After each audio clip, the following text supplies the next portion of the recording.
All right, hello and welcome to this build guide for the Shred Druid. This is an endgame guide we've got up on Maxroll, and we're going to cover here all the basic details of it. I want this to be more of an overview guide because the reality is I'm going to be working on this a lot more on launch. I want to get this to about as good a state as I can get it, to as close to perfect as I can make it.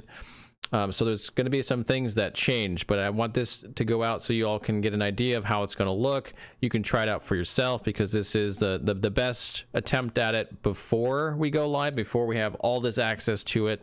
I think it's going to be in a pretty good state as is, but I do think we'll find that there are ways that we can improve it. So I'm going to continue to update it on Maxroll, which means if you're going to play it, go back and check, see if anything has changed. And at some point I'll also put out a much larger guide with gameplay footage and all that sorts of stuff. So do look out for both of those things if you're going to play this, especially the Maxroll updates on it. And if you want to see it sort of changing in real time or see how we're going about it and making adjustments to it, I will be streaming this thing like crazy on launch. So please feel free to come and hang out with us and check it out and ask questions about it and see how it evolves from its current state. All right, so let's talk about how it's set up currently, what it's meant to do. So this whole build is designed around poison, and more specifically designed around the legendary aspect of the Blurred Beast, which causes Shred to instantly deal poisoning damage on any enemy that's poisoned. It'll take the amount of poison damage it has on them. It will multiply it based upon how good the aspect is you have, which is why we're going to put it on the weapon, because it's the most potent. And then it'll just deal instantly. So in this case, if you have a perfect one, it'll be 180% of the poisoning damage. So it's effectively an 80% multiplier on any poison that is already on the enemy. So that's a huge multiplier. It's one of the larger multipliers as far as I can tell in the game. Doesn't mean this thing is OP because there's a lot of other factors that go in, but I do think it's going to do good damage, especially on single target. It's going to be quite tanky. We're actually looking at the tank numbers in this thing. I think it's going to be even tankier than I was originally expecting. So that's what it's all based around, and everything else is trying to apply poison so that it can do this is the shred on the enemies, big damage on that, and then of course make it tankier and just make everything kind of synergize together. So let's talk about some of the skills that are going to be used. Let's talk about some of the gear that's going to be used as well. So we're going to start with talking about the skills. I do have a pros and cons section here. We can talk about that real quick, but this might change as we try some things. Like right now I have relatively tanky. It might be the case this is actually much more than relatively tanky, but you know, it's hard to compare stuff right now because everything is either somewhat tested and somewhat theoretical or highly theoretical. So we don't entirely know, but we do know it's high mobility. We know it's got good healing. The potential in PvP seems very strong in it. It does, on the negative side, does require a generator, which is a big upside generator. So I don't see us being able to get out of that. It's cooldown dependent. The AoE is somewhat limited. There's not a whole lot of AoE options, but the way it shreds does make up for that in some ways because we can move around so quickly and hit enemies so quickly. And its mobility skill is tied to its damage, so shred is actually its mobility skill. So that's a bit of a downside because you know you got to have this the spirit for it, and also you're going to want to use it for your damage, and if you're trying to get out stuff, it's not necessarily the easiest way to do it. So that could be a bit of a downside in certain circumstances. As far as the skills we're actually using, we are taking, of course, Shred, which is the primary damage applicator. It's not doing the damage itself, but it needs to do the shred in order to apply the poison damage. So this is very important for that. We're taking Enhanced Shred because, well, you have to, because there's only one selection on the, you know, on the first enhancement of it. And then we're taking Primal Shred, which allows us to dash every single time so that we can apply the poison every single hit instead of doing it every third hit. That's pretty important. We're also taking Wolves, and Wolves are actually going to be used to apply Rabies. And Rabies is our first poisoning solution, our first poisoning source, our major poisoning source. And we're going to do it through Wolves because it can just basically keep us from getting into danger more often than we're already going to, but also because they're going to provide us with fortify. So they're going to fortify us sometimes when they hit, and they're going to apply rabies. Doing it this way over doing it ourselves does mean we have to keep track of when they're applying rabies to maximize our damage. That's a downside over just doing it directly. But I do believe that the fortify benefit is going to outweigh the downside there, and also the ability to continue to poison enemies even if we're not standing next to them. They're also going to do some crits, which are going to help out in a number of ways as well. So I do think that their overall upside is pretty high on those. The next poison skill we're using is Poison Creeper. This is our largest AoE option. It does quite a bit of poison. In fact, it does more baseline than rabies does. So this is a pretty strong addition or part of our build. We are using Storm Strike. This is an interesting choice for many. A lot of people think you should be probably taking Claw. Well, the problem with Claw is it doesn't really add anything at all to the build. So if we're going to get a generator, let's get a generator that adds stuff, and we can use Storm Strike also as a werewolf by taking Tempest Roar. So this is a werewolf skill now, which leaves us in werewolf basically almost 100% of the time, which is going to come in really handy later, both for damage scaling and for defense. There's a lot of defensive benefits for staying in werewolf and mobility. So Storm Strike gets the nod here, and the reason it gets the nod is a 25% damage reduction for 3 seconds whenever you use it, which is huge, absolutely huge. But even bigger than that is that's for the Tempest Roar stuff, is Fierce Storm Strike, which gives us a 50% chance to make them vulnerable for 3 seconds. Vulnerable is a damage multiplier. It is always a damage multiplier, and you can scale vulnerable a lot. You can scale a lot of vulnerable damage. So if you get 100% vulnerable, like 100% increased, that's a double damage every time you're doing vulnerable. This is a massive stat in the game. Don't sleep on it, and that's why we're taking Storm Strike. Next up, we got Blood Howl. Blood Howl is a big heal for us. It also does attack speed, and it does crit. Why do we want crit in a poison build? Well, it's because we do have this handy dandy node down here that poison enemies take 30% additional critical strike damage. Excuse me, not that one. That one's good too, but we want this one. Critical strikes with werewolf skills deal 22% of their base damage as poison damage for over 4 seconds. That'll actually be higher, thanks to a piece of gear that we have that gives us +3 ranks to Toxic Claws. So that is actually, I think it's 44%.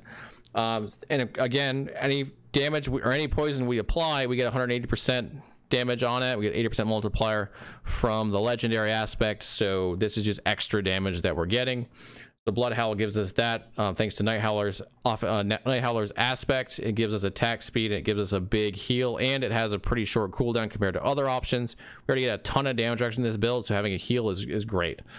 The last thing we're going to be incorporating is Grizzly Rage. It has a bunch of buffs. We're using Dire Wolf's aspect here to get movement speed off it, to get spirit reduction so we can just use our shred even more often, to get heals on kill.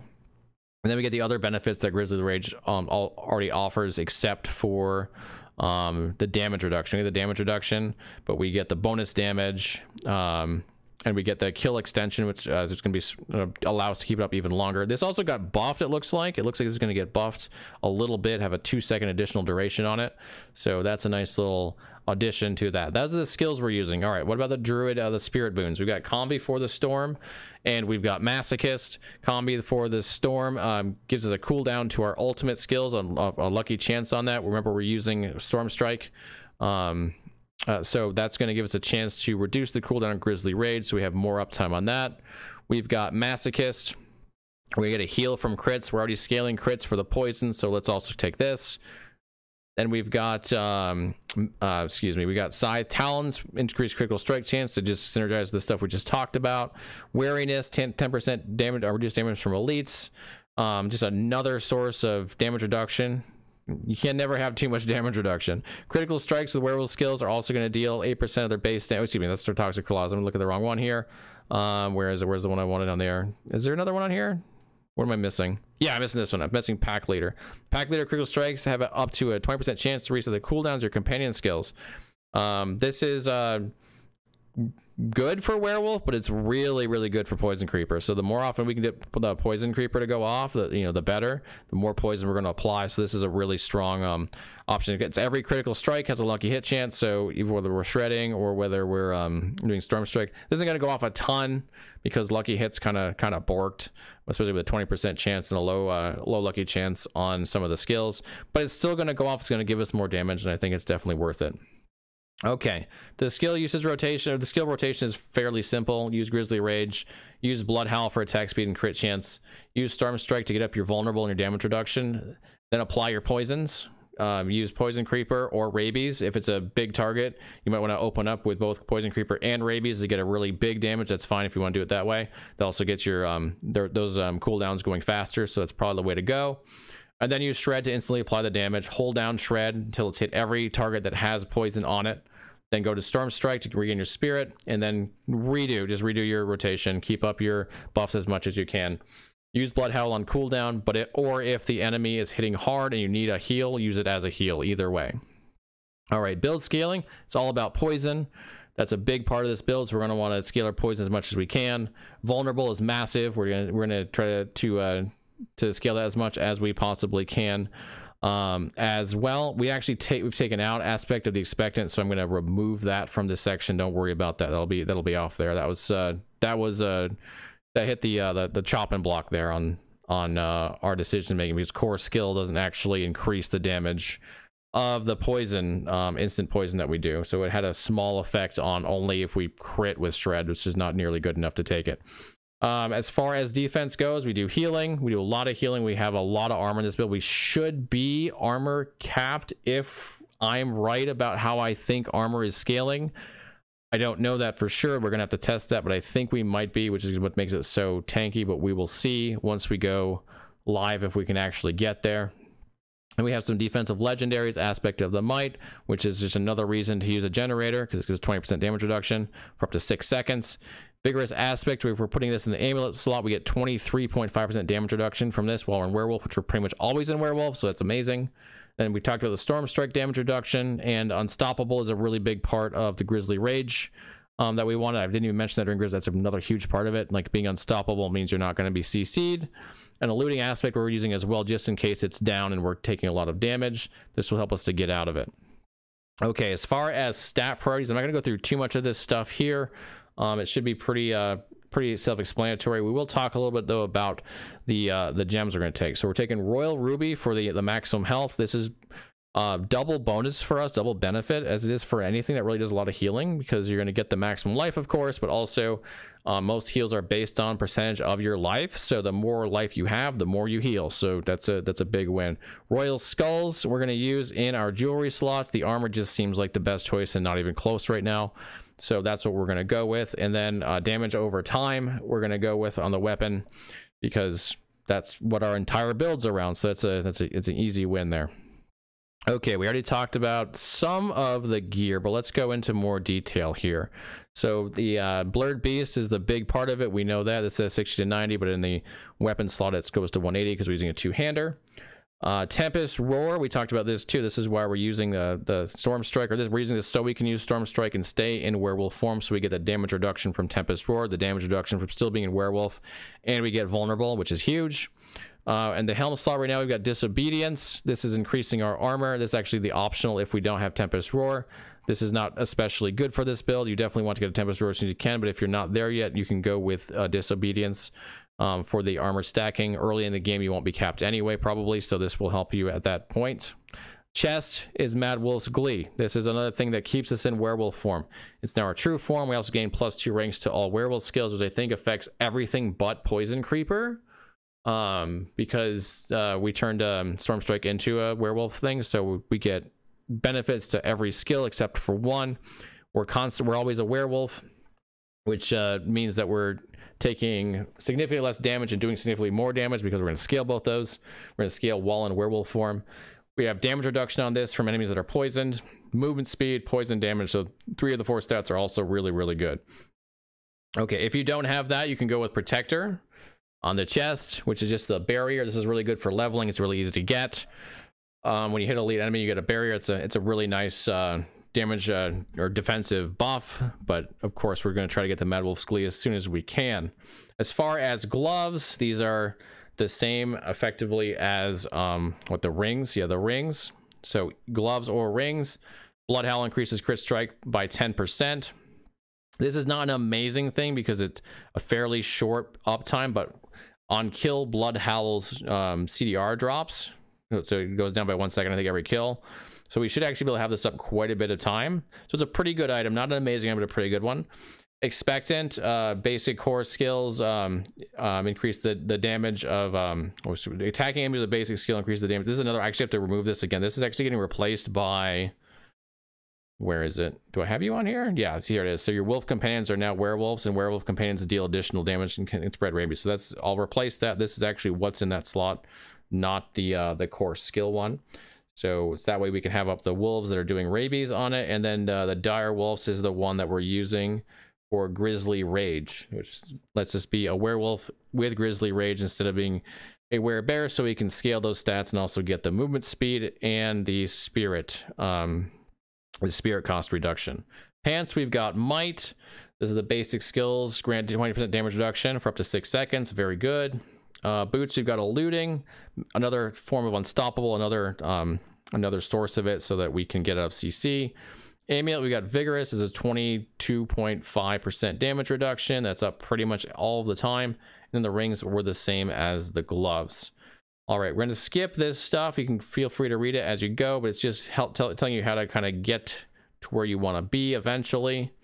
We'll talk about the Paragon boards a little bit as well. So we're going to take Heightened Malice. We're going to take Ancestral Guidance, Lust for Carnage, Inner Beast, Thunderstruck. Those are going to be the boards that we take. The legendary powers that we care about specifically are going to be Heightened Malice. While there are 3 or more poison enemies nearby, you deal 45% increased damage. That's a multiplier, so this is going to help us a lot with clear, help us a lot when there's large packs so that we do significantly more damage against them. We're going to also take Ancestral Guidance. This is another damage multiplier. This will help a lot with bossing, but also with clear. As we're spending spirit, we're going to deal additional damage. We should be able to spend 35 or 75 spirit in about a 5-second window, so we should be able to keep this up most of the time when we're fighting consistently. We're also going to take Lust for Carnage. Critical strikes with werewolf skills restore 2 spirit. This is another synergistic critical strike thing.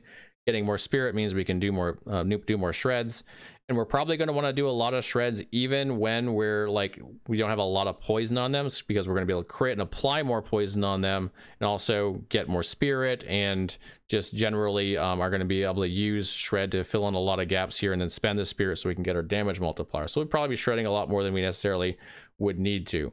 That is actually it for the legendaries that we're going to care about. Everything else is all about the glyphs and the glyph sockets and the rares that are going to be on it. So let's talk about the glyphs that we're going to choose. We are choosing Werewolf, which is going to give us, for every 5 willpower, 2% increased damage roll in werewolf form. We were talking about how we want to be in werewolf form as much as possible. This is why.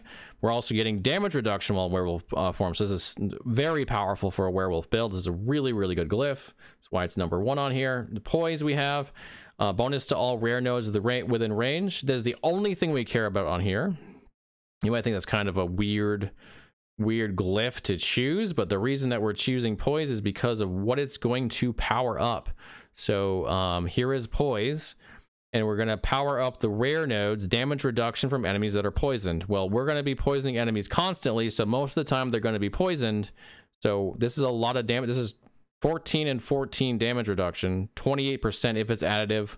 It might be multiplicative. Even so, it's almost 28%. This is huge. And then we also get damage to poison enemies. We're always going to be using shred, at least in the burst windows that we care about, to poison enemies, because we are trying to shred when they have the most poison on them. This is an easy win. This is like 100% uptime for what we care about. So this is a really good glyph for that reason. We also have Bane. For every 5 intelligence purchased within range, you deal 3% increased poison damage. Again, it's going to always apply for anything we care about. And they have a chance to deal double the amount of damage over the duration. This is a 10% multiplier effectively. Poisoning damage affects 10% chance to deal double. 10% of the time it's double, that's 10%. We also have Fang and Claw, 50% bonus to all magic nodes within range, and then while in werewolf form, close enemies take 12% increased damage multiplier to you. That's from you, excuse me. That's another multiplier for damage.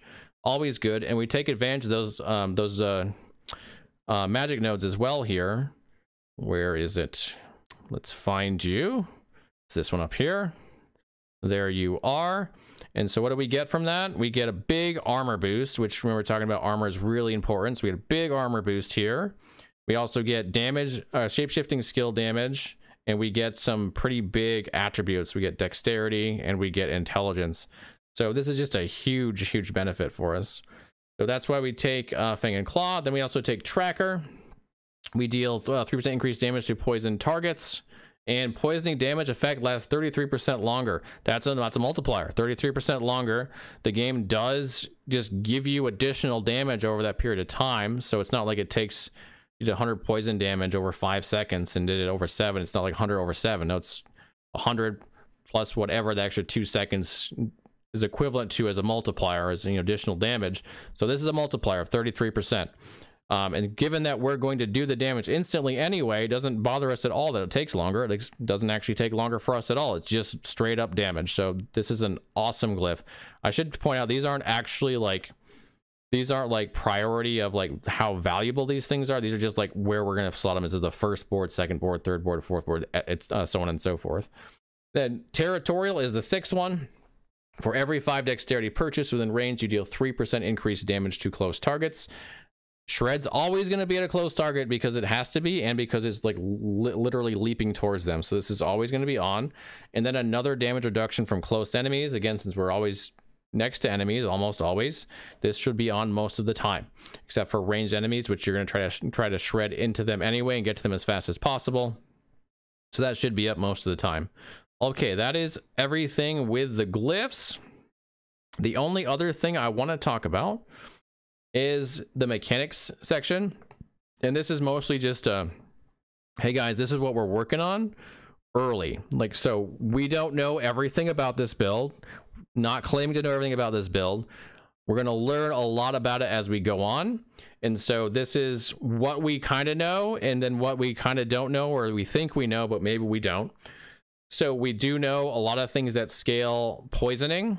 Now, I should probably lay this out for you. So the way the build works is you apply poisoning, right? Poisoning is the dot.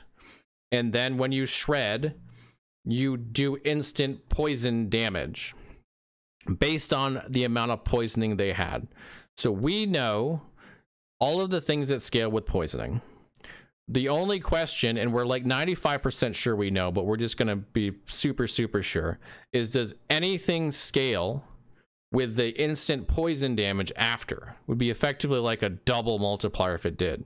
We don't think it does, but we're going to do some testing on that to absolutely make sure there's nothing. Can it crit? We don't think so. Can it overpower? If it can't crit, it probably can't overpower. Does it scale with damage over time? Most of this stuff is almost certainly not going to be the case. And from the limited testing we got to do, it doesn't seem to be the case, but we're just going to extra check. And then we're going to make sure everything else works the way that we think it does. And then we're going to make sure everything feels good to play like we think it does beyond what we already tested. So that is where the build's at. There's going to be a lot more to do with it. It's going to be a lot of fun to test it out and see what does and what doesn't work. I don't think the build's going to change dramatically. I don't see any reason why that would be the case, but I do expect to be making adjustments as we go to try to optimize the build even further. All right, that's it for the build guide. Thank you so much for watching. I hope you guys have an awesome time pushing in D4. At launch, we're a day away from it. Can't freaking wait. It's going to be so much fun. I look forward to seeing you all there. I hope to see you all in stream, and have a good rest of your day.